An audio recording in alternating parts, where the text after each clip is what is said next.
নমস্কার, শুভ সকাল। সকালে উঠে রোজ যেমন কাজ থাকে, বিছানা তোলা, বিছানার চাদরটা পাল্টে নেব।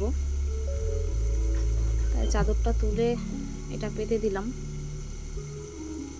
কারণ ঠান্ডার সময় একটু মোটা সোটা কিছু পাতা থাকলে বিছানাটা গরম হয়। তাই ঝটপট করে বিছানার চাদরটা পাল্টে বিছানাটা সুন্দর করে নিলাম। এই অগোছালো জামা প্যান্ট আছে, আমাদের দাদা ভাই, আমার ছেলে যেমন নোংরা করে তেমন অগোছালো করে। এই জন্য সকালে উঠে যেমন কাজ থাকে ঘর তো ঝাড়পাট দিয়ে এবার একে একে পরিষ্কার করে নেব।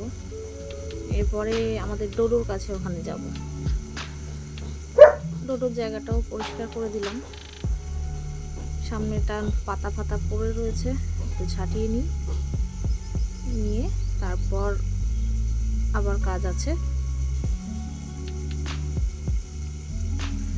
ফিনাইল দিয়ে নিলাম, কারণ ডোডো ওখানে পেচ্ছাপ করে, ওকে ছাড়া যায় না, ছাড়লেই বাইরের কুকুরগুলো আছে না, সেগুলোর পিছনে ছোটে।